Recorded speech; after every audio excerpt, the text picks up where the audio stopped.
তাহলে তোমাদের 300 আসনের যে এমপিরা আছে এরা সবাই গণতান্ত্রিক সিস্টেমের মধ্যে লবি, লিয়াজু, ধোকা, টাকা পয়সা, লেনদেন, এই গোলামির রাস্তার মধ্যে দিয়ে তারা নেতা হচ্ছে। তাহলে এই গোলামির কালচারের মধ্যে দিয়ে যারা এমপি হচ্ছে এরা নেতা না গোলাম? যেমন মালয়েশিয়া, ইন্দোনেশিয়া, ব্রুনাই, এগুলোতে কোনোদিন যুদ্ধ হয়নি ইসলামের নামে, তাহলে ওরা ইসলাম গ্রহণ করলো কিভাবে? তো মদিনায় যদি অর্থনৈতিক সকল লেনদেনের কন্ট্রোল ইহুদিদের হাতে থাকে, তাহলে মুহাম্মদ সাল্লাল্লাহু আলাইহি ওয়াসাল্লাম পুরো মদিনার যে রাষ্ট্রীয় ক্ষমতা সেটা কন্ট্রোলে নিতে পারবে না। অর্থনৈতিক মুক্তি ছাড়া সম্ভব হয় না। এটা আমাদের চেয়ে রাসূল সাল্লাল্লাহু আলাইহি ওয়াসাল্লাম ভালো বুঝতেন। ইসলামের যে যুদ্ধগুলো আছে এই যুদ্ধগুলোর পিছনে আমরা অনেক সময় মনে করি শুধু দিনই কারণ মনে হয় কারণ, জি না, এর সাথে অর্থনৈতিক কারণও যুক্ত আছে। আপনি ইতিহাস পড়ে দেখেন যে বদরের যুদ্ধ কিভাবে হলো। আমরা মনে করি যে না, কাফের মুশরিকদের সাথে মুসলমানদের যুদ্ধ হচ্ছে, তো হবেই, অথচ বদরের যুদ্ধ হওয়ার অন্তত 50% কারণ অর্থনৈতিক। আপনাকে যদি আমি উদাহরণ দিয়ে বুঝাই তাহলে বুঝতে পারবেন। এখান থেকে কেবলা কোন দিকে? এই দিকেই যদি কেবলা হয় তাহলে আমরা ধরে নিলাম এইটা হচ্ছে মদিনা আর এইটা হচ্ছে মক্কা। এই মোবাইল বা এই মাইক্রোফোনটা এটা হচ্ছে মক্কা, এটা হচ্ছে মদিনা। আর ওই যে যেখানে আপনার ডায়েরিটা আছে ওই ডায়েরিটা আরও আগায় দেন, ওইটা হচ্ছে সিরিয়া, শাম। আর এই ধার দিয়ে এটা হচ্ছে সমুদ্র, লোহিত সাগর, লম্বা লোহিত সাগর। ওই পারে মিশর, যে পারে ক্যামেরাগুলো আছে ওই পারে মিশর, মিশরের উপরে আছে ভূমধ্য সাগর। তো এই সমুদ্রের ধার দিয়ে যে রাস্তা, এই রাস্তা দিয়ে এই মক্কার কাফের মুশরিকরা ব্যবসা করতে যায় সিরিয়াতে। মুহাম্মদ সাল্লাল্লাহু আলাইহি ওয়াসাল্লাম নিজেও ব্যবসা করতে গেছে তার চাচা আবু তালেবের সাথে, আরও অনেকজনের সাথে সিরিয়াতে ব্যবসা করতে গেছে এই রাস্তা ধরে, সমুদ্রের ধারের রাস্তা ধরে। এখন মুহাম্মদ সাল্লাল্লাহু আলাইহি ওয়াসাল্লাম মক্কা থেকে হিজরত করে চলে এসেছে মদিনায়। আর মুহাম্মদ সাল্লাল্লাহু আলাইহি ওয়াসাল্লাম যদি এই রাস্তা কেটে দেয়, এরা কোন দিক দিয়ে ব্যবসা করবে? বুঝেন না মনে হয় আমার কথা? কথা কি বোঝা যায়? তো মুহাম্মদ সাল্লাল্লাহু আলাইহি ওয়াসাল্লাম একদল সাহাবীকে আদেশ দিয়ে রাখলেন এই রাস্তা দিয়ে যেন কোনো ব্যবসায়িক পণ্য না যায়, কাট অফ। মক্কার মানুষের মাথা নষ্ট হয়ে গেল। শুধু মুহাম্মদ সাল্লাল্লাহু আলাইহি ওয়াসাল্লাম যদি শুধু দাওয়াত দিতেন এত দ্রুত যুদ্ধ হতো না। কিন্তু যখন অর্থনীতির পেটে যখন গিয়ে আঘাত পড়ল তখন তো যুদ্ধ অবশ্যম্ভাবী। তখন আবু জাহাল দেখলো যে মদিনা যদি পাওয়ারফুল হয় আমাদের তো ব্যবসা স্থায়ীভাবে বন্ধ। কেননা এই মদিনা রাষ্ট্র পাওয়ারফুল মানে এই সমুদ্রের এই রাস্তার কন্ট্রোল মদিনা রাষ্ট্রের যে প্রধান তার হাতে। তাহলে মুহাম্মদ সাল্লাল্লাহু আলাইহি ওয়াসাল্লামের সাথে চুক্তি করা ছাড়া তো আমরা ব্যবসা করতে সিরিয়া যেতে পারবো না। অতএব শুরুতেই মদিনাকে ধ্বংস করে দাও। তখন ওরা নিজেরা জোরপূর্বক এই মক্কা থেকে গিয়ে বদরের যুদ্ধ হয়। বদরের যুদ্ধ সমুদ্রের ধারে হয়েছে। বদরের যুদ্ধ এই মদিনার সরাসরি মদিনাতে হয়নি, মদিনা থেকে 150-200 কিলোমিটার দূরে গিয়ে এই সমুদ্রের রাস্তার পাশে একটু দূরে যুদ্ধ হয়েছে। তো এটা বলার উদ্দেশ্যটা কি, যে অর্থনৈতিক গুরুত্বটা বুঝেন, যে টাকা পয়সার গুরুত্বটা কি। মুহাম্মদ সাল্লাল্লাহু আলাইহি ওয়াসাল্লাম যখন মদিনায় আসলেন এসে দেখলেন যে মদিনার সকল টাকা পয়সার কন্ট্রোল ইহুদিদের হাতে। তো আচ্ছা একটু আমি আগিয়ে নিচ্ছি, সমস্যা নেই। অর্থনীতির কন্ট্রোল ইহুদিদের হাতে। তখন মুহাম্মদ সাল্লাল্লাহু আলাইহি ওয়াসাল্লাম এই মক্কা থেকে যে মুহাজিরেরা গেছে এরা সবাই বিজনেসম্যান। মুহাম্মদ সাল্লাল্লাহু আলাইহি ওয়াসাল্লাম নিজেও বিজনেসম্যান। লিইলাফি কুরাইশ ইলাফিহিম রিহলাতা শিতা ওয়াস সাইফ, এই সূরাতে ব্যবসার যাত্রার কথা বলা আছে। তো কুরাইশরা ব্যবসায়ী জাতি, ব্যবসা করে খায়। আর মদিনার আনসারীরা আপনাদের মতো কৃষিকাজ করে, তারা ব্যবসা বোঝে না বা কম বোঝে, ব্যবসা নিয়ে তাদের লেনদেন কম, তারা কৃষিকাজ নিয়ে ব্যস্ত থাকে। তো এই যে মক্কা থেকে যে সাহাবীরা হিজরত করে আল্লাহর নবীর সাথে মদিনায় গেল তারা সবাই ব্যবসা বুঝত। আল্লাহর নবী দেখলেন যে মদিনার অর্থনৈতিক কন্ট্রোল যদি ইহুদিদের হাতে থাকে আমি কিভাবে রাষ্ট্র চালাব। তখন আল্লাহর নবী আনসারীদের বললেন, এই শোনো, তোমাদের যা জমি জায়গা আছে, যা টাকা পয়সা আছে তা ভাগ ভাগ করে একটা অংশ মুহাজির যারা খালি হাতে আসছে মক্কা থেকে এদেরকে দিয়ে দাও। এরা ব্যবসা বুঝে, এরা ব্যবসা করতে পারবে। রাসূল সাল্লাল্লাহু আলাইহি সাল্লামের কথা শুনে আনসারীরা তাই করলেন। সবাই কেউ নিজের সম্পদের অর্ধেক, কেউ নিজের সম্পত্তি 3 ভাগের 1 ভাগ মুহাজিরদের দিয়ে দিলেন। আর মুহাজিরেরা ব্যবসা বুঝে ওরা ব্যবসা শুরু করে দিল। অল্প কয়েকদিনের মধ্যে উসমান ইবনে আফফান, আব্দুর রহমান ইবনে আউফ, জুবাইর ইবনুল আওয়াম, এরা হচ্ছে কোটিপতি সাহাবী, মাল্টি বিলিয়নার সাহাবী। এরা রাসূল সাল্লাল্লাহু আলাইহি ওয়াসাল্লামের জীবদ্দশাতেই কোটিপতি হয়ে গেছিল। তো এরা যদি কোটিপতি না হতো তাহলে ওই মদিনার অর্থনীতির কন্ট্রোল কাদের হাতে থাকতো? ইহুদিদের হাতে। এখন কি সমস্যা হতো খালি একটা উদাহরণ বলি। মদিনায় গিয়ে যখন প্রথম রাসূল সাল্লাল্লাহু আলাইহি ওয়াসাল্লাম মসজিদে নববী তৈরি করে, তখন মসজিদে নববীর সামনের কুয়ার মালিক ইহুদি। সামনের কুয়ার মালিককে ইহুদি। আজকেও সৌদি আরবের সবচেয়ে বড় সমস্যা পানি। আজ থেকে 1400 বছর আগে তাহলে কত সমস্যা হতে পারে পানি নিয়ে। তা এখন এই মসজিদে নববীতে যারা সালাত আদায় করতে আসবে এদের উজু করা লাগবে। তো উজু করতে এদের অনুমতি নিতে হবে কার? ইহুদির। তাহলে মাথাটা নত কার হচ্ছে? মুহাম্মদ সাল্লাল্লাহু আলাইহি ওয়াসাল্লামের। নত হচ্ছে না যে ইহুদি তোমার এখানে আমার উম্মত উজু করবে, একটু অনুমতি দাও। তাহলে অর্থনৈতিক মুক্তি ছাড়া মাথা উঁচু হয় না। মুহাম্মদ সাল্লাল্লাহু আলাইহি ওয়াসাল্লাম বললেন, কে আছে এমন যে এই কুয়া কিনে দিতে পারবে আল্লাহর সন্তুষ্টির জন্য? জান্নাত। ওসমান ইবনে আফফান বলল, আমি আছি আল্লাহর নবী। আল্লাহু আকবার। তাহলে উনি যে ওনার টাকা দিয়ে মসজিদে নববীর সামনের কুয়াটা কিনে দিলেন, তাতে সম্মান কার রক্ষা হলো? মুহাম্মদ সাল্লাল্লাহু আলাইহি ওয়াসাল্লামের রক্ষা। মাথা উঁচু থাকলো। এই জন্য অর্থনৈতিক মুক্তি ছাড়া কখনো গোলামি থেকে মুক্তি হয় না। উম্মতে মুহাম্মাদি কখনো চাকুরিজীবী জাতি ছিলই না। এই উপনিবেশের পর তারা শিখেছে চাকরি করতে হয়। এটা আল্লামা ইকবালেরও সেম অ্যানালাইসিস कि नहीं मकाम की खूगर तबीयत आज़ाद सैरे मिसाल नसीम पैदा कर हजार चश्मा फूटे तेरे संगे राह से खुदी में डूब के ज़रबे मूसा पाए ज़रबे कलीम पैदा कर। তো এই কবিতাটার অর্থ হচ্ছে উনি বুঝাচ্ছেন যে মুসলমানেরা কখনো নির্দিষ্ট জায়গার মুখাপেক্ষী ছিল না। আপনি সব সাহাবীর জীবনী উঠিয়ে দেখেন যে সাহাবীদের 100%-এর 80% নিজ এলাকায় মারা যায়নি, 70% 60% নিজ এলাকায় মারা যায়। ধরেন জন্ম হয়েছে মক্কায় অথবা মদিনায়, তারপরে ইসলামিক খেলাফতের রাষ্ট্রের সীমানা যত বাড়তে থেকেছে, কেউ দাওয়াত নিয়ে চলে গেছে মিশরে। যেমন আবদুল্লাহ ইবনে আমর ইবনে আল-আস চলে গেছে মিশরে, আবদুল্লাহ বিন আব্বাস চলে গেছে মক্কায়, আবদুল্লাহ বিন মাসউদ চলে গেছে কুফায়। তাহলে যতদূর পর্যন্ত ইসলামী রাষ্ট্র বাড়তে থেকেছে, এরা কোরআন এবং হাদিসের দাওয়াত নিয়ে ততদূর পর্যন্ত যেতে থেকেছে। কেউ কখনো মনে করেনি যে না আমাকে এখানেই থাকতে হবে। তো মরু যাযাবরেরা কখনো নির্দিষ্ট জায়গার মুখাপেক্ষী হয় না। আর মুসলমানেরা ব্যবসায়ী জাতি, যতদূর পর্যন্ত ইসলাম গেছে তার 50% যদি হয় যুদ্ধ, তো 50% ব্যবসা।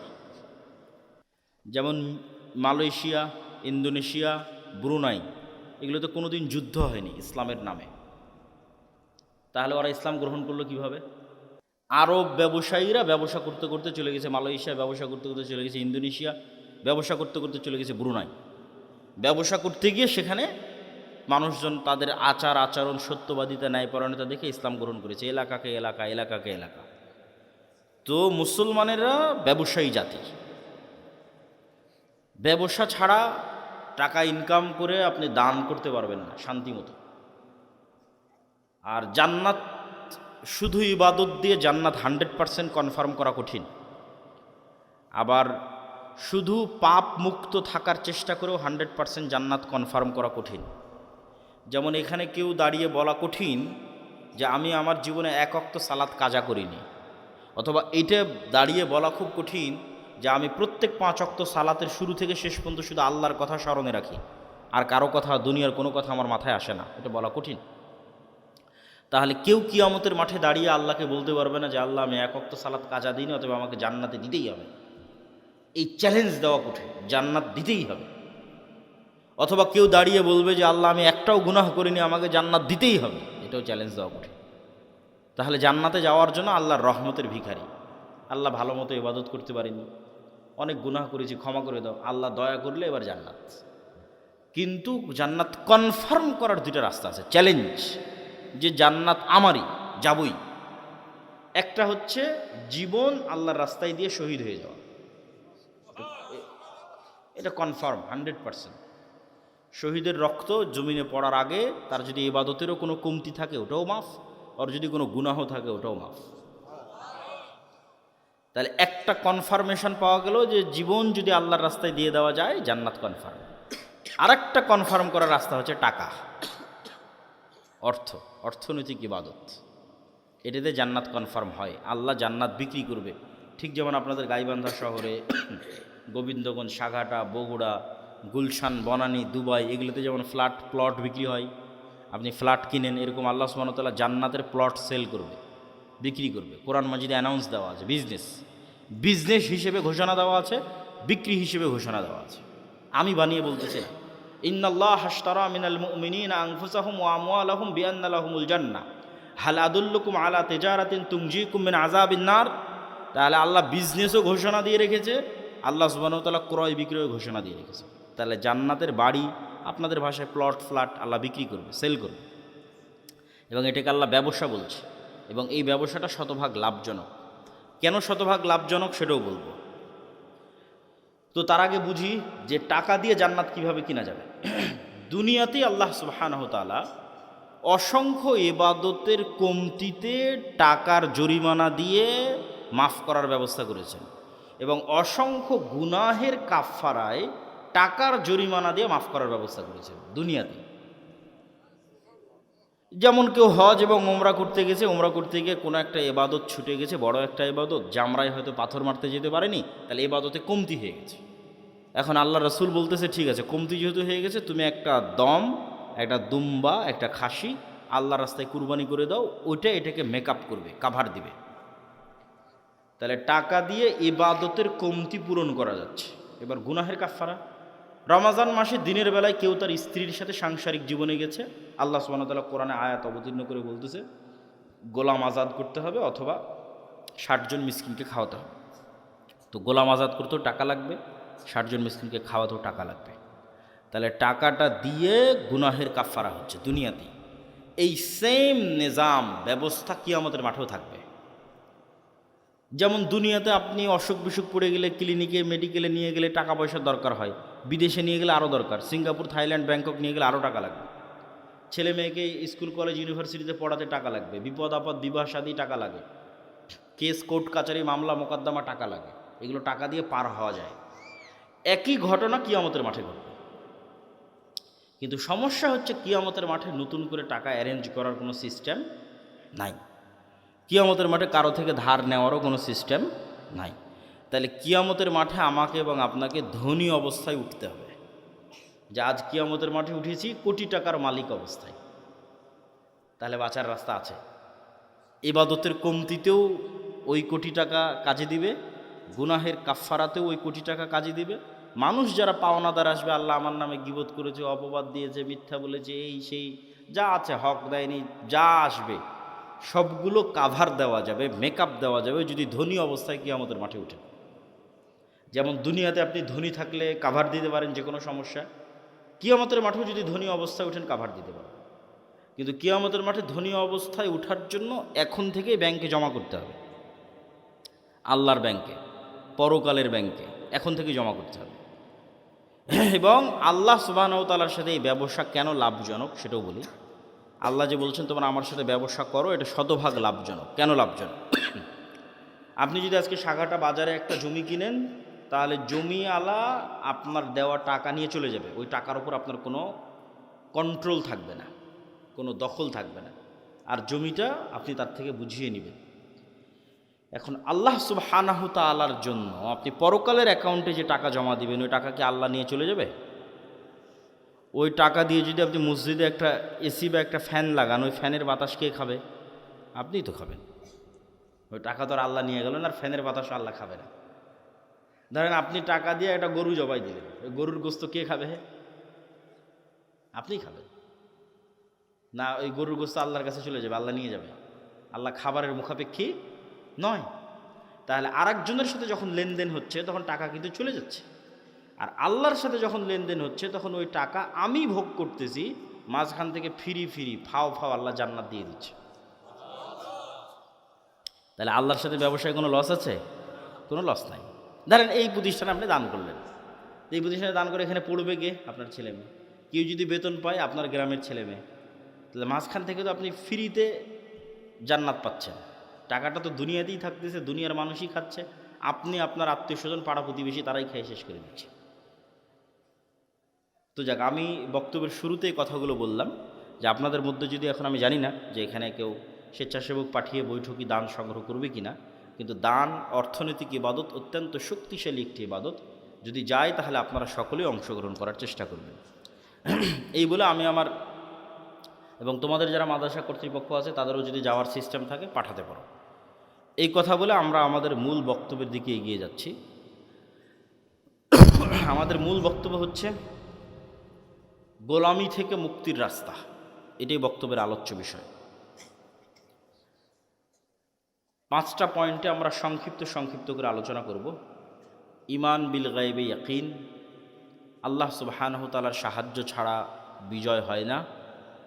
আল্লাহর সাহায্য পাওয়ার জন্য আল্লাহ সুবহানাহু ওয়া তাআলার ইবাদত করতে হয় সৎ আমল। সৎ আমলের মধ্যে সালাত এবং জিকির সবচেয়ে পাওয়ারফুল। দুনিয়াতে নেতা হওয়ার জন্য জ্ঞান অর্জন এবং সত্যবাদিতা ও ন্যায়পরায়ণতার কোনো বিকল্প নাই। এই 5টা পয়েন্টে আমরা সংক্ষিপ্ত করে ব্যাখ্যা করব এবং বক্তব্যের শেষের দিকে চলে যাব। প্রথম দুইটা হচ্ছে ঈমান বিল গায়েবে ইয়াকিন। গায়েব মানে অদৃশ্য।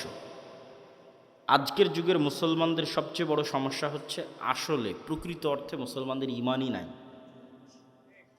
ঈমান মজবুত নয়, গায়েবের উপর ঈমান নাই।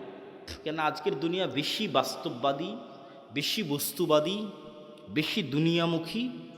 ফলত গায়েবের যে লজিক, যে সূত্র, এইটা কেউ বুঝেও না, কেউ জানতেও চায় না।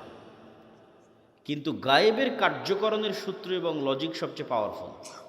এগুলোর জ্ঞান এবং নলেজ কোরআন এবং হাদিসে আছে।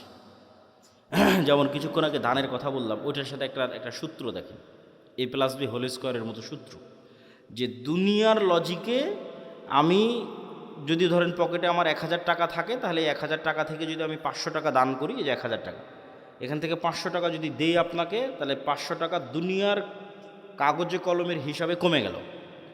কিন্তু সাথে সাথে গায়েবের অদৃশ্য লজিকে প্লাস হয়ে গেল। এটা সূত্র, এটা গায়েবের সূত্র। এই প্লাসের প্রভাব 5 বছর পর দেখা যাবে, 10 বছর পর দেখা যাবে। ঠিক আমি একজনকে 1000 টাকা কর্জ দিলাম, তার সাথে 1100 টাকা সুদ হিসেবে নিলাম। দুনিয়ার হিসাবে 100 টাকা অতিরিক্ত দেখাচ্ছে, কিন্তু গায়েবের লজিকে ওখানে 100 টাকা কমে গেছে। কিন্তু ওই 100 টাকা যে কমে গেছে, এটার প্রভাব 5 বছর 10 বছর পর দেখা যাবে। এগুলো গায়েবের সূত্র। এই গায়েবের সূত্রগুলোর উপর, গায়েবের অস্তিত্ব এবং বাস্তবতার উপর মুসলমানদের ঈমান নাই। যেমন ফেরেশতারা কোথায় যায়, কি করে, ঠিক আছে, আপনার বাড়িতে নূর আছে কিনা, আপনার বাড়িতে শয়তান আছে না ফেরেশতা আছে, আপনার কলবে নূর আছে কিনা, এগুলো সব গায়েব। এগুলো কিন্তু দেখা যায় না, এগুলো গায়েবের জগৎ। কিন্তু এই প্রত্যেকটার বর্ণনা কোরআন এবং হাদিসে আছে। ওইটার উপর আপনার ঈমানের মাত্রা কোন লেভেলে, সেটার উপর নির্ভর করবে আপনি গোলামি থেকে মুক্তি পাবেন কিনা।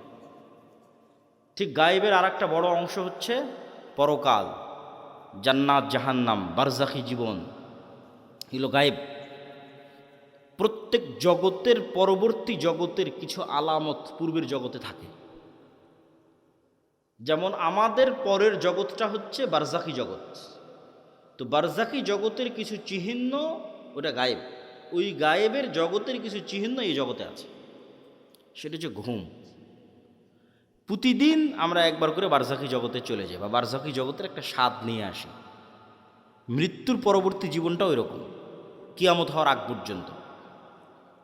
এই জন্য ঘুমানোর সময় আমরা কি বলি, যে আল্লাহুম্মা বিইসমিকা আমুতু, হে আল্লাহ আপনার নামে ঘুমাতে যাচ্ছি। জি না, এটার অনুবাদ হচ্ছে হে আল্লাহ আপনার নামে মৃত্যুবরণ করতে যাচ্ছি, মরতে যাচ্ছে।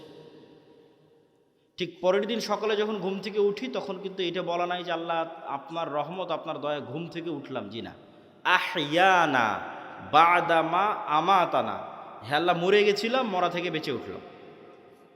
কি অনুবাদ দেখেছেন? দোয়ার অনুবাদ কি ভয়ঙ্কর, যে হে আল্লাহ মরে গেছিলাম, মরা থেকে সকালবেলা বেঁচে উঠলাম। তাহলে ওই যে মারা গেছিলাম রাতের বেলা, এটাই বারজাখী জগতের হালকা স্বাদ পরের জগতে। মানে আপনার মরার পরে কি হবে, ওই গায়েবের জগতের কিছু আলামত এই জগতে আপনি প্রতিদিন দেখতে পাচ্ছেন। এখন যারা ঘুম চলে গেছে, এদের মধ্যে একদল মানুষের স্থায়ী মৃত্যু হয়ে যাবে ঘুমের মধ্যে। কেন আল্লাহ সুবহানাহু ওয়া তাআলা প্রত্যেক ঘুমন্ত বান্দার রূহকে তার নিকটে টেনে নেন। প্রত্যেক ঘুমন্ত বান্দার, পবিত্র কোরআনের আয়াত। যাদের যাদের বাঁচিয়ে রাখতে চান তাদের রুহগুলো আবার ফেরত দিয়ে পাঠান যখন তারা ঘুম থেকে ওঠে।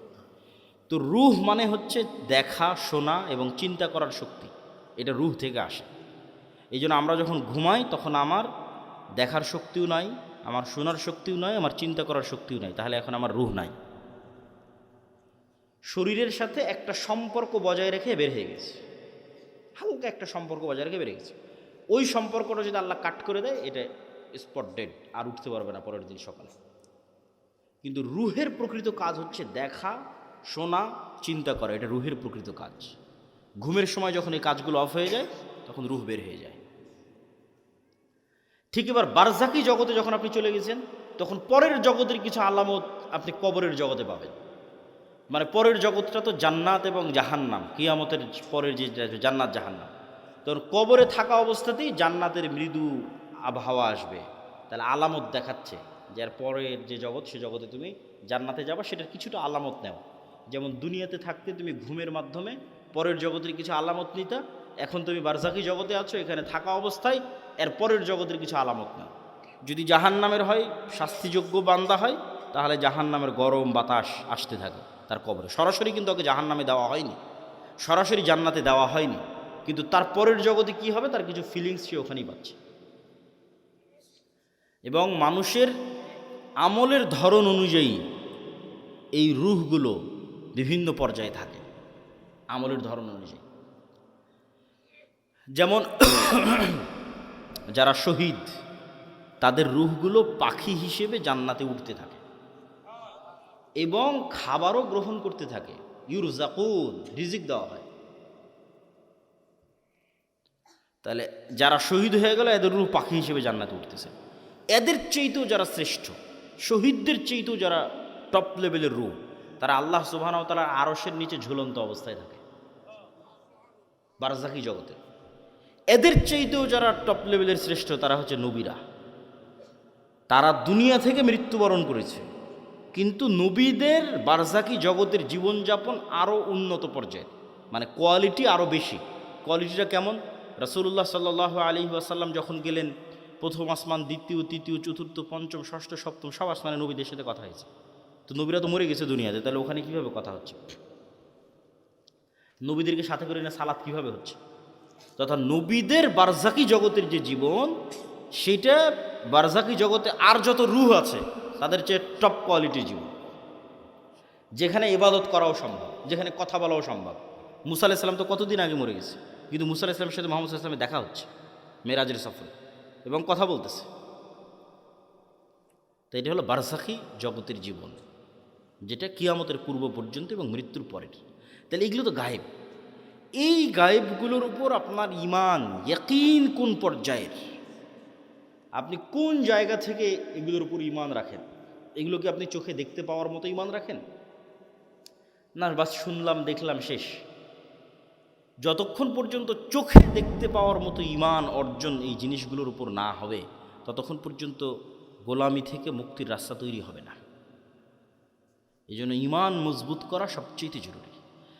আর যদিও আজকের দুনিয়ার বস্তুবাদী জগতে মনে হচ্ছে যে বস্তুবাদী জগতে কিভাবে গায়েবের উপর ঈমান রাখা যায়, কিন্তু আমি চিন্তা করে দেখলাম যে এই বস্তুবাদী জগতে গায়েবের উপর ঈমান মজবুত করার আরও বেশি রাস্তা তৈরি হয়েছে।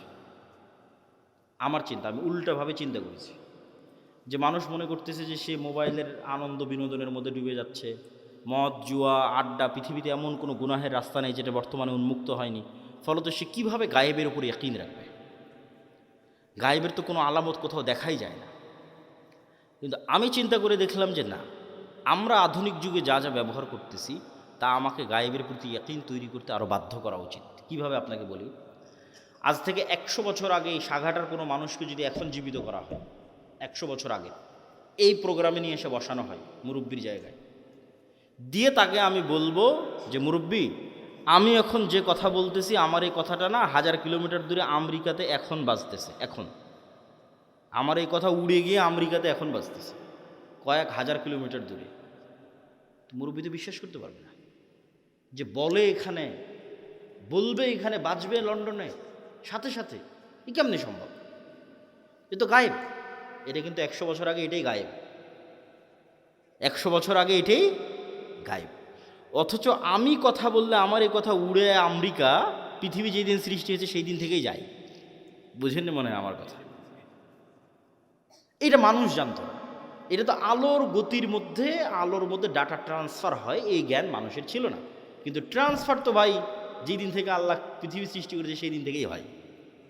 মানে আমি এখান থেকে বলবো আর এটা আলোর গতির সাথে আমার এই কথা সারা পৃথিবীতে ঘুরতেছে, বা আলো যতদূর পর্যন্ত যাচ্ছে আমার এই কথা অতদূর পর্যন্ত যেতে থাকতেছে। এটা যেই দিন থেকে পৃথিবী আল্লাহ সৃষ্টি করেছে সেই দিন থেকেই হয়। তাহলে এটা আমাদের জন্য কি ছিল? গায়েব ছিল। বলেন তো এটা আমাদের জন্য কি ছিল? গায়েব ছিল, তখন জানতাম না।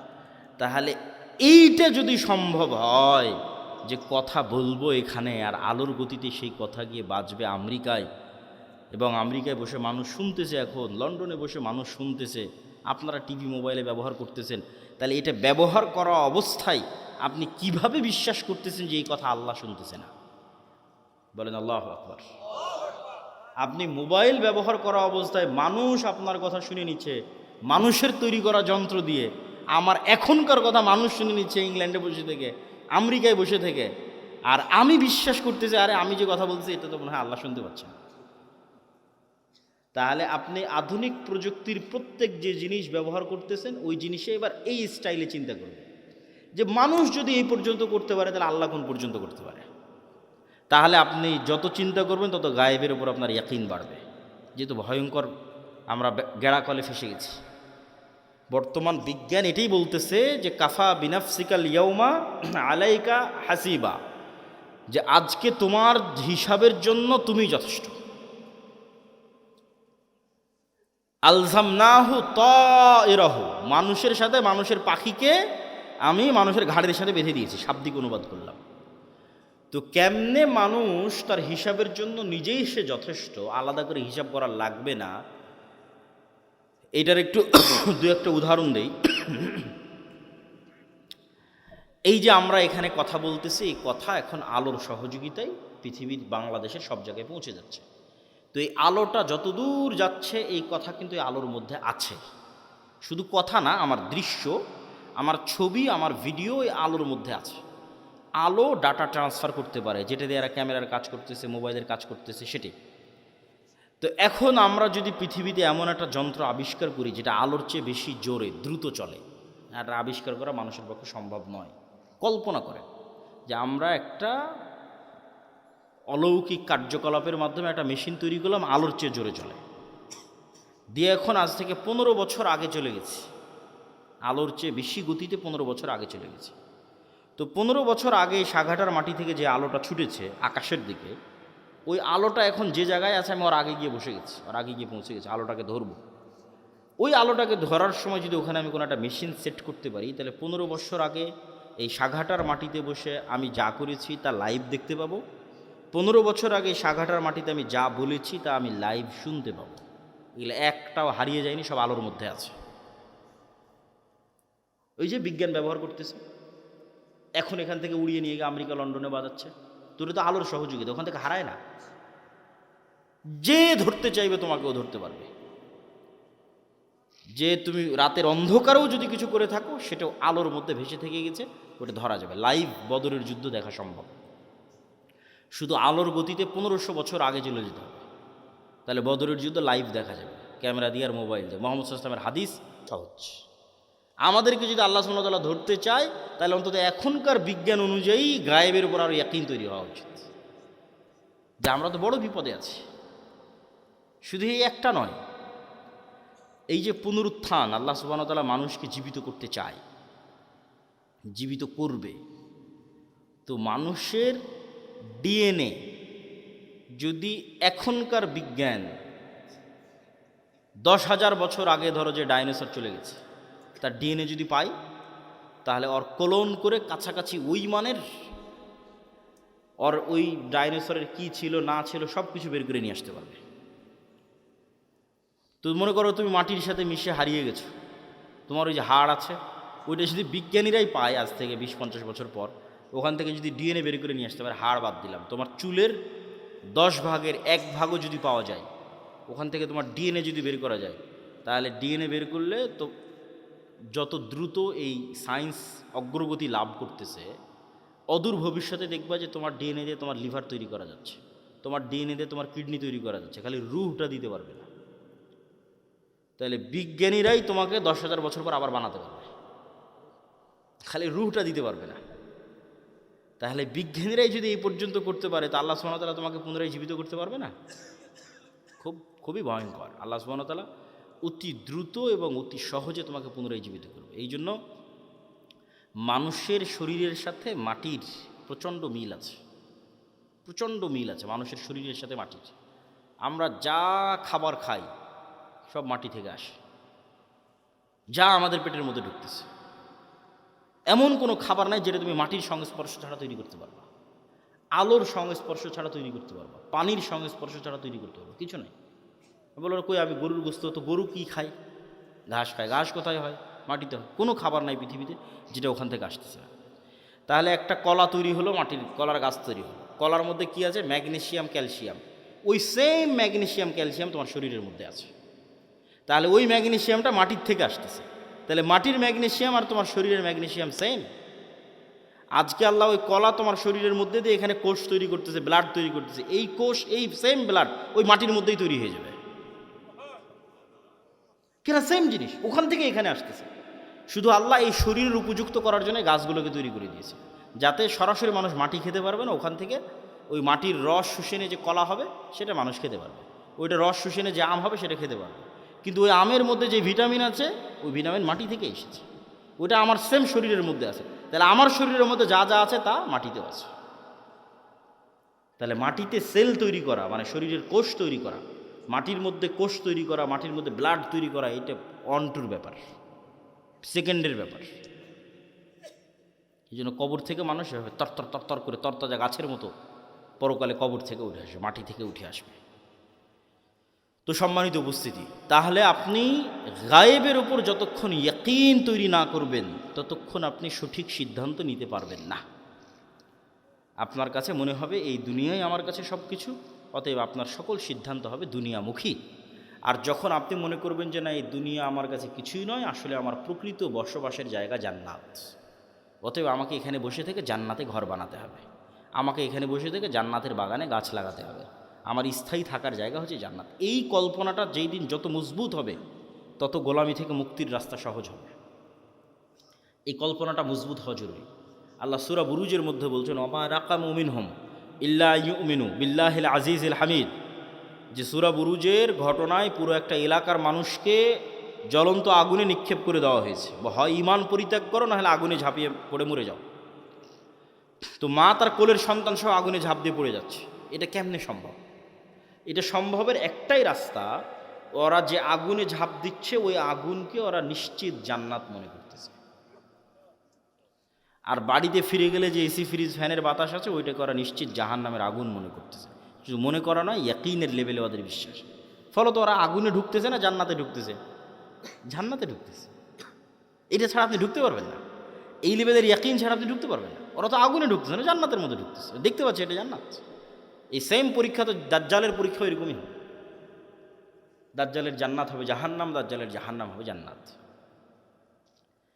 তাহলে আপনি যেই দিন এই পরিমাণের কল্পনায় যেতে পারবেন যে আমার স্থায়ী শান্তিটা কোথায়, আমার স্থায়ী আরাম কোথায়, আমি যদি আজকে আমার বাপ মা থেকে আলাদা হয়ে যাই, আমি যদি আজকে আমার ছেলে মেয়ে থেকে আলাদা হয়ে যাই, আর যদি জীবনে কোনো দিন আমার বাপ মায়ের সাথে দেখা না হয়, আমার আর যদি জীবনে কোনো দিন ভাই বোনের সাথে দেখা না হয়, আমার যদি আর জীবনে কোনো দিন আমার আত্মীয় স্বজন পাড়া প্রতিবেশী ছেলে মেয়ে স্ত্রী পুত্রের সাথে দেখা না হয়, তাহলে এর চেয়ে কষ্টের পৃথিবীতে আর কিছু নাই। এটা তাহলে কোনো জীবনই হলো না। বরং যদি এর বিপরীতটা হতো, যে এই যমুনা নদীর পাড়ে আমার একটা বিশাল বাড়ি থাকলো, বাংলো বাড়ি, আর সেই বিশাল বাংলো বাড়িতে আমি স্থায়ীভাবে আমার ছেলে মেয়ে স্ত্রী পুত্র বাপ মা সবাইকে নিয়ে, কোনো মৃত্যু নাই, কোনো অসুখ নাই। ছোটোবেলায় যেরকম যমুনা নদী থেকে একটু গোসল করতাম ওরকম মাঝে মধ্যে গিয়ে গোসল করে আসবো, একটু মাছ ধরতাম মাঝে মধ্যে একটু মাছ ধরে আসবো, নৌকা চালাতাম মাঝে মধ্যে একটু নৌকা চালিয়ে আসবো। আর এই জীবনটা পার্মানেন্ট। এইটা যদি তোমার কাছে মনে হয় যে এটা জীবনের সবচেয়ে বড় সফলতা, তাহলে এটা জান্নাতে সম্ভব। সবাই যদি জান্নাতে যায় তাহলে সবাইকে নিয়ে স্থায়ী পার্মানেন্টলি জান্নাতে এটা বাস্তবায়ন করা সম্ভব। তো এই জন্য মানুষের প্রকৃত জীবন হচ্ছে জান্নাতের জীবন। আর দুনিয়ার জীবনটা কেমন? আমি আজকে যেমন রাজশাহী থেকে অথবা ঠাকুরগাঁ দিনাজপুর থেকে এখানে এসেছি, 10টার 9:30টার দিকে পৌঁছেছি, 11:30 12টার মধ্যে বের হয়ে যাব। এইখানে যে আমি 1-1.5 ঘন্টা আছি, আর আপনারা যারা এখানে বক্তব্য শুনতে এসেছেন 1-1.5 ঘন্টা আছেন, এই 1-1.5 ঘন্টার সময় যেমন, এই পুরো 60 বছরের সময় তেমন। এটা সফরের মধ্যে একটা যাত্রা বিরতি। সফরটা শুরু হয়েছে যেই দিন আল্লাহ রূহ তৈরি করেছিল, এই সফরটা শেষ হবে জান্নাতে এবং জাহান্নামে যাওয়ার মধ্যে। তাহলে এই লম্বা সময়ের মধ্যে এই 60 বছর অতি ছোট। ঠিক এই পুরো 60 বছরের মধ্যে এখনকার 1-1.5 ঘন্টা যত ছোট। এবং মানুষ যখন পরকালে উঠবে তখন মানুষের কাছে এটাই মনে হবে যে আমরা দুনিয়াতে মনে হয় 1-1.5 ঘন্টা ছিলাম। কোরআনের আয়াতের অনুবাদ, যে মানুষেরা বলবে যে আমরা দুনিয়াতে মনে হয় 1 দিন বেঁচেছিলাম, হাফ দিন বেঁচেছিলাম, অথচ বেঁচেছে 60-70 বছর। তো সম্মানিত উপস্থিতি, 1 নম্বর পয়েন্ট ইমান বিল গায়বি ইয়াকিন। পরের পয়েন্টগুলো একটু ছোটো ছোটো করিনি, সময় অনেক অল্প। ইমান বিল গায়বি ইয়াকিন হওয়ার পরের পর্ব হচ্ছে ইসলাম এবং মুসলমানদের বিজয়ের জন্য আল্লাহর সাহায্য জরুরি। আল্লাহর সাহায্য ছাড়া নবীরাও জয়লাভ করতে পারেনি। আমাদের নবী মুহাম্মদ সাল্লাল্লাহু আলাইহি সাল্লামও নয়। আল্লাহর সাহায্য নিশ্চিত যদি না হয়, আর আপনি যদি পারমাণবিক বমেরও মালিক হয়ে যান, জয়লাভ করতে পারবেন না। আর আল্লাহর সাহায্য যদি নিশ্চিত হয়, আপনি যদি সবচেয়ে দুর্বল থাকেন, জয়লাভ করতে পারবেন। শর্ত আল্লাহর সাহায্য। আল্লাহর সাহায্য আসে কিভাবে? 2টা টেকনোলজিতে আল্লাহর সাহায্য খুব দ্রুত পৃথিবীতে নেমে আসে। টেকনোলজি বললাম বুঝার সুবিধার্থে, ইয়াং জেনারেশনের বুঝার সুবিধার্থে। মূলত 2টা ইবাদতে আল্লাহর সাহায্য পৃথিবীতে নেমে আসে। একটা রাতের সালাত আর একটা সকাল সন্ধ্যের জিকির। রাতের সালাত এবং সকাল সন্ধ্যের জিকির। ঠিক যেমন এই মোবাইলটা লক হয়ে আছে, এই মোবাইল ওপেন হবে যদি এখানে পাসওয়ার্ড দিই, ফিঙ্গারপ্রিন্ট দিই, অথবা ফেস ভেরিফিকেশান অন করি। ফেস ভেরিফিকেশান, আমার চেহারা ও ধরে নিল ক্যামেরাতে, ডানে বামে মুখ করে পুরো চেহারা ধরে নিল, তারপর ওই চেহারার সাথে মিলে গেলেই খুলে যাবে, লক ওপেন হয়ে যাবে। তো আজকের যুগেও অনেক আধুনিক উন্নত প্রযুক্তির দরজা আছে, যেই দরজাগুলো ফিঙ্গারপ্রিন্টে ওপেন হয়, কার্ড পাঞ্চ করলে ওপেন হয়। তো মনে করো আমরা পৃথিবীর সবচেয়ে উন্নত প্রযুক্তির একটা দরজার সামনে দাঁড়িয়ে আছি, যে পৃথিবীর সবচেয়ে উন্নত প্রযুক্তির দরজা, যার লক সিস্টেম, পাসওয়ার্ড সিস্টেম পৃথিবীর যে কোনো লক এবং পাসওয়ার্ড সিস্টেমের চেয়ে বেশি ভ্যারাইটিপূর্ণ। তার 1 নাম্বার শর্ত কি? এখন আমার সামনে একটা খুব উন্নত প্রযুক্তির দরজা, পৃথিবীর সবচেয়ে উন্নত প্রযুক্তির দরজা বন্ধ হয়ে আছে। আমি ওই দরজা খুলতে চাই। খুলতে হলে আমাকে নির্ধারিত সময় আসতে হবে। ওর পাসওয়ার্ড সিস্টেমের মধ্যেই এই সিস্টেম আছে, যেখানে নির্ধারিত সময় ছাড়া কাজ হয় না, অসময়ে এসে লাভ নেই। তাহলে নির্ধারিত সময়ে ওই পাসওয়ার্ডের নির্ধারিত সময় গিয়ে উপস্থিত হলাম। পাসওয়ার্ডের 2 নম্বর শর্ত হচ্ছে যে ওখানে কিছু পিকচার ইনস্টল দেওয়া আছে, যেই পিকচারের সাথে যদি আমার পিকচার মিলে যায়, যেখানে দেওয়া ফরম্যাটের সাথে যদি আমার ফরম্যাট মিলে যায়, তাহলে অ্যাকসেপ্ট করবে। আর একটা জিনিস তার সাথে যুক্ত করা আছে, প্রত্যেক ফরম্যাটে একটা সাউন্ড আছে, মানে প্রত্যেক ফরম্যাটে কিছু সাউন্ড ওখানে সেভ করা আছে, যেটার সাথে আমার সাউন্ড মিলতে হবে, তাহলে দরজা উন্মুক্ত হবে। তাহলে এখন আমরা নির্ধারিত সময় গিয়ে দাঁড়ালাম, এভাবে হাত বাঁধলাম, এটা একটা ফরম্যাট, একটা চিত্র ওখানে দেওয়া আছে। এই ফরম্যাটের সাথে ওখানে কানেক্টেড করা আছে আলহামদুলিল্লাহ রাব্বিল আলামিন আর রহমানুর রহিম, একটা আওয়াজ, সেম আওয়াজ হতে হবে, সেম ফরম্যাটের সাথে। তারপরে রুকুতে চলে গেলাম, এটা একটা ফরম্যাটের একটা চিত্র, এটা ওই দরজাতে ইনস্টল করা আছে। ওখানে বললাম সুবহান রাব্বিল আযীম, এই আওয়াজটা ওই চিত্র, ওই ফরম্যাটের সাথে কানেক্টেড। তাহলে নির্ধারিত সময়ে গিয়ে নির্ধারিত পিকচার ফরম্যাট তৈরি করে নির্ধারিত আওয়াজ যখন আমি বলতে পারলাম, তখন দরজাটা খুলে গেল। তো এইটা এমনি জাস্ট বোঝানোর জন্য আমি বলতেছি, কিন্তু ঘটনা এর চাইতে বেশি উন্নত এবং এর চাইতে বেশি সরাসরি এবং এর চাইতে বেশি ডাইরেক্ট। ইবনুল কাইয়িম রাহিমাহুল্লাহ বলছেন যে মানুষ যখন সালাতে দাঁড়ায় এবং চোখ সিজদার দিকে নিবদ্ধিত রাখে এবং অন্তর আল্লাহর সাথে কানেক্টেড রাখে, তখন আল্লাহ সুবহানাহু ওয়া তাআলা তার নূরের পর্দা সরিয়ে বান্দার মুখোমুখি হয়ে যায়। তো এটাই ইবনুল কাইয়িম রাহিমাহুল্লাহ বলেছে। আমি এই জিনিসটাকে আরও সহজ করার জন্য আর একটা উদাহরণ দিই। আমি যে উদাহরণ দেবো ওইটার মতো তা কিন্তু নয়, কিন্তু এটা তার চাইতে আরও কত উন্নত সেটা একমাত্র আল্লাহ সুবহানাহু ওয়া তাআলা জানে। সেটা আমার পক্ষে বলাও সম্ভব নয়, জানাও সম্ভব নয়, কিন্তু বোঝানোর সুবিধার্থে বলতেছি। আমরা অনলাইনে ক্লাস করি না? অনলাইনে ক্লাস করার সময় টিচার আসলো, জুমে লগ ইন করলো, আমিও জুমে লগ ইন করলাম। তো জুমে লগ ইন করার পর আমি এবং আমার টিচার দুইজনই ক্লাসে অংশগ্রহণ করেছি। তো আমরা যে ইন্টারনেট ব্যবস্থাপনার মাধ্যমে এবং যে মোবাইল ব্যবস্থাপনার মাধ্যমে সরাসরি আমার টিচারের মুখোমুখি হয়ে ক্লাস করতেছি, সালাত এই ইন্টারনেট এবং এই মোবাইলের যোগাযোগের চাইতে হাজারো কোটি গুণের লক্ষ উন্নত প্রযুক্তি আল্লাহর সাথে ডাইরেক্ট কানেক্ট করার, আল্লাহর সাথে ডাইরেক্ট মুখোমুখি হওয়ার, আল্লাহর সামনে ডাইরেক্ট উপস্থিত হওয়ার।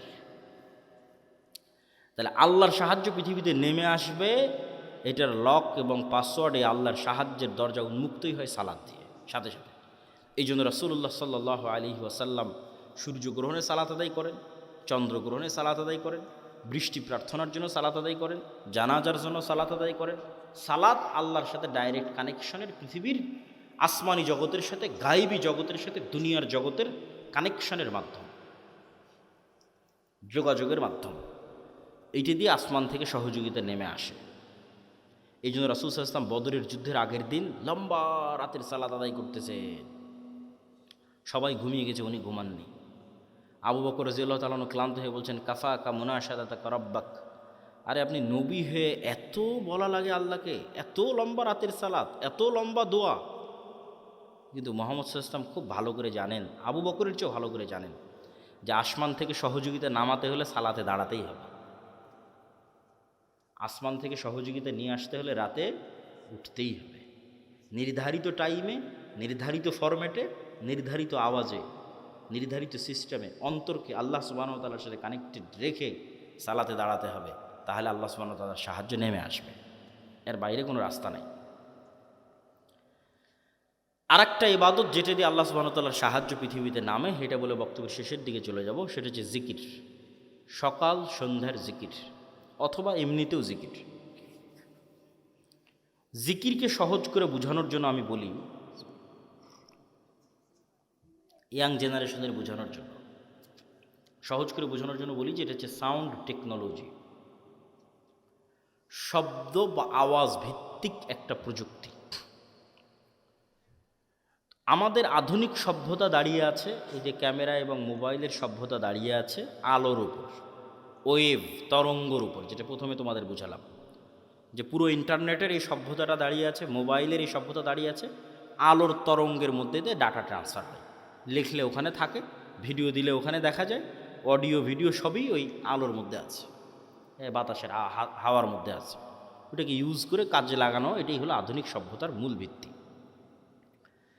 তো আর একটা এর চেয়ে তো হাজার এবং লক্ষ কোটি গুণ পাওয়ারফুল একটা প্রযুক্তি, যেটার ধারে কাছে পৃথিবীর কোনো বিজ্ঞান নেই, সেটা হচ্ছে সাউন্ড টেকনোলজি। বিজ্ঞানের পক্ষে যাওয়া সম্ভব নয়। এই প্রযুক্তির কিছু জ্ঞান আল্লাহ সুলাইমান আলাইহিস সালামকে দিয়েছিলেন। ওয়ামা উতিতু মিনাল ইলমি ইল্লা কালিলা, আল্লাহ অনেক অল্প জ্ঞান মানুষকে দিয়েছে। এই অল্প জ্ঞানের মধ্যেও এই টপ লেভেলের এই জ্ঞানটা সুলাইমান আলাইহিস সালামকে দেওয়া ছিল কিছু। এই জন্য সুলাইমান আলাইহিস সালাম পিঁপড়া কী বলতেছে বুঝতেন, মানে পিঁপড়ার আওয়াজ সুলাইমান আলাইহিস সালাম বুঝতেন। আবার কি বললে পিঁপড়া বুঝবে, মানে কোন আওয়াজ মুখ দিয়ে বের করলে পিঁপড়া বুঝবে, সে আওয়াজ সুলাইমান আলাইহিস সালাম জানতেন। এটা তো আওয়াজের টেকনোলজি, সাউন্ড টেকনোলজি। পাখি কি বলতেছে এটা সুলাইমান আলাইহিস সালাম বুঝতেন, কোন আওয়াজটা বের করলে পাখি বুঝবে, যেমন আমি বাংলা আওয়াজ বের করতেছি আপনি বুঝতেছেন, আবার আমি যদি ইংরেজি শিখি ইংরেজি আওয়াজ বের করবো আপনি বুঝবেন। তো পাখিও তো একটা আওয়াজ বের করছে, আমি তো বুঝি না, তাহলে ওই টেকনোলজির জ্ঞান আমার নাই। আবার আমি কি বললে ওই পাখি বুঝবে সেটাও তো আমি জানি না। তাহলে এটার কিছু জ্ঞান কাকে দেওয়া ছিল? সুলাইমান আলাইহিস সালাতু ওয়াস সালামকে দেওয়া ছিল। সুলাইমান আলাইহিস সালাতু ওয়াস সালাম বললেন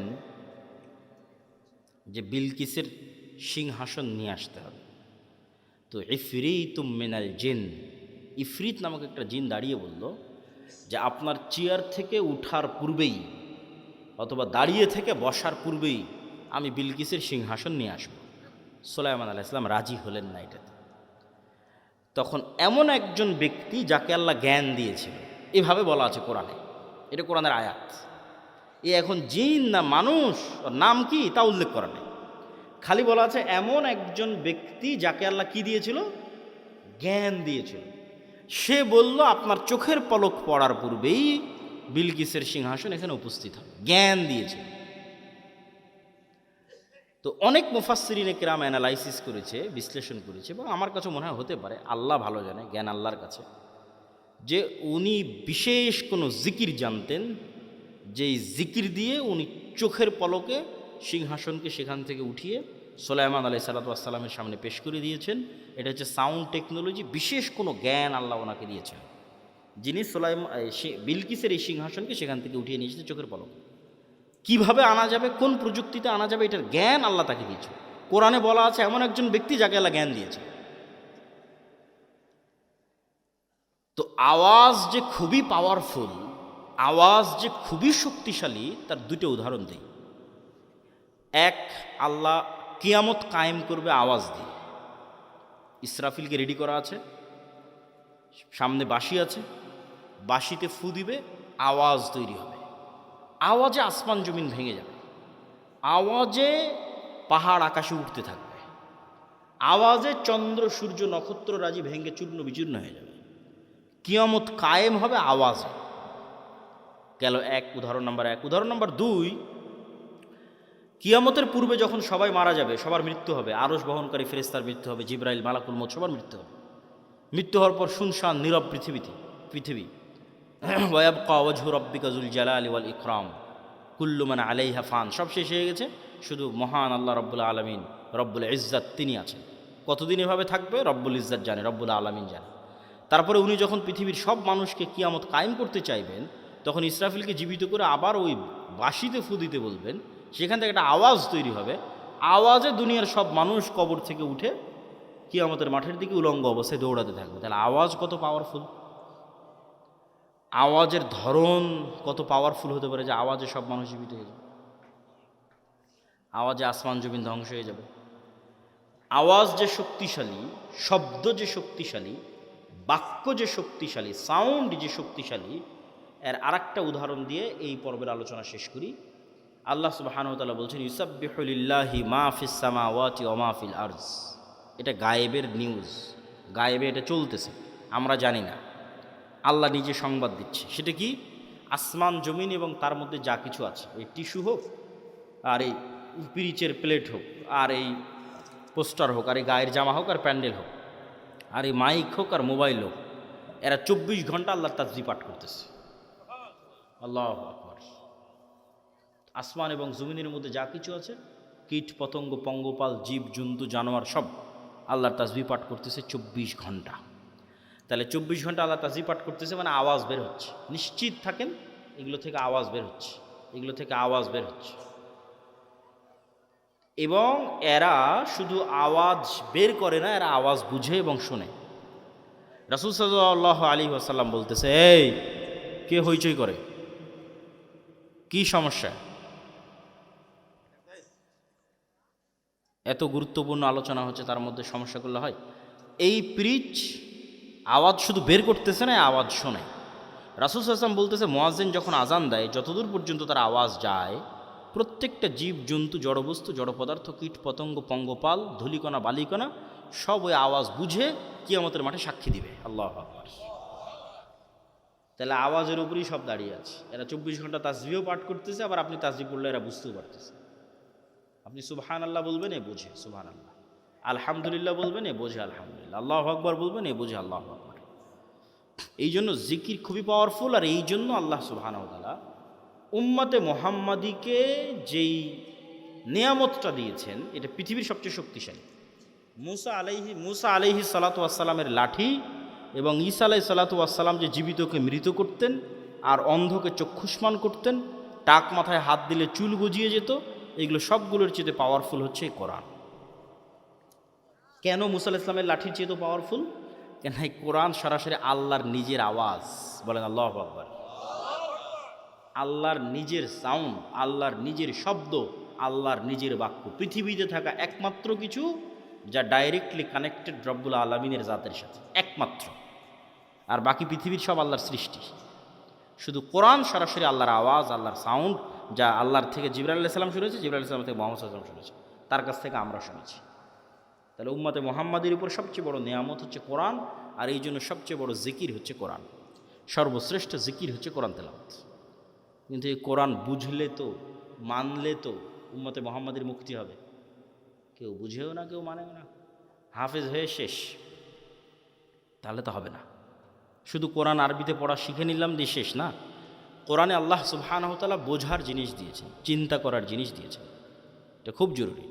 তো আমাদের বক্তব্যের শেষ দুইটা পয়েন্ট, আজকের অবশ্য সব আলোচনা আল্লাহর পথে যাত্রা এই বইয়ের মধ্যে আছে। এই বইটা প্রত্যেক মসজিদ, মাদ্রাসায়, স্কুল, কলেজে প্রতি সপ্তাহে অন্তত একদিন সাপ্তাহিক দার্সের অন্তর্ভুক্ত করা উচিত, পাঠচক্র, তালিমি বৈঠকের অন্তর্ভুক্ত করা উচিত। তবে বইটা আজকে নাই, এর আগের প্রোগ্রামই শেষ হয়ে গেছে। আজকে মনে হয় শুধু 2-3টা বই আছে, তার মধ্যে এই উপদেশ একটা, আর কি আছে, আর ফতোয়া সিরিজ একটা, শুধু 3-4টাই বই আছে। উপদেশ 2-3টে আর ফতোয়ার একটা। আগের প্রোগ্রামে সব বই শেষ হয়ে যাওয়াতে আমরা এখানে আর নিয়ে আসতে পারিনি। তবে কোনো বই না নিলেও আল্লাহর পথে যাত্রা এই বইটা অনলাইনে অর্ডার দিয়ে হলেও, জামিয়া সালাফিতে যোগাযোগ করে হলেও প্রত্যেক মসজিদে, মাদ্রাসায়, ব্যক্তিগত বাড়িতে, পরিবারে একটা করে রাখা উচিত। এটা ঈমান বিল গায়বে ইয়াকিন তৈরি করার জন্য। শেষ 2 পয়েন্ট, সত্যবাদিতা, ন্যায়পরায়ণতার জ্ঞান ও শিক্ষা। পৃথিবীতে গোলামি থেকে মুক্ত হওয়ার জন্য এবং নেতা হওয়ার জন্য আল্লাহ কিছু ফাংশন পৃথিবীতে রেখেছে। এতক্ষণ যেগুলো বলে মানে সব গায়েবের ফাংশন, এখন বাস্তব জগতের ফাংশন বলে। বাস্তব জগতেও কিন্তু আল্লাহর তৈরি করা ফাংশন কাজ করে। যেমন আল্লাহ আগুন তৈরি করেছে জ্বালানোর জন্য। আল্লাহ ছুরি বা লোহাকের মধ্যে ওকে যার গলায় ধরবেন কেটে যাবে। এগুলোর মধ্যে কাটার শক্তি, জ্বালানোর শক্তি আল্লাহর দেওয়া, মানুষের পক্ষে দেওয়া সম্ভব নয়। তো আগুন জ্বালাবে এই সিস্টেম আল্লাহর দেওয়া, ছুরি কাটবে এই সিস্টেম আল্লাহর দেওয়া। এখন তরবারিকে যদি হামজা রাদিয়াল্লাহু তাআলার গলায়ও ধরা হয় আল্লাহর নবীর চাচা, তাও কেটে যাবে, কেন আল্লাহ তার তৈরি করা সিস্টেম, রুল ভাঙে না। এখন একটা বম যদি পৃথিবীর সর্বশ্রেষ্ঠ তাকওয়াবান আল্লাহওয়ালা মানুষের গায়েও মারা হয়, মরে যাবে, কিছু করার নাই। সিস্টেম ওয়ার্ক করবে, ফাংশন কাজ করবে। তো পৃথিবীতে নেতা হওয়ার ফাংশন হচ্ছে, গোলামি থেকে মুক্তির ফাংশন হচ্ছে, অপশন হচ্ছে, বাটন হচ্ছে। মোবাইলে যেমন বাটন আছে কল দেওয়ার, ফ্ল্যাশ লাইট জ্বালানোর, এরকম পৃথিবীতে নেতা হব আমি, গোলামি থেকে মুক্তি চাই, কি ফাংশনে কাজ করবে? তার একটা হচ্ছে জ্ঞান এবং শিক্ষা। জ্ঞান এবং শিক্ষা এটা একটা বাটন, এই বাটনে চাপ দিলে নেতা তৈরি হয়, অটোমেটিক হবেই। আর জ্ঞান শিক্ষার উল্টাটা কি?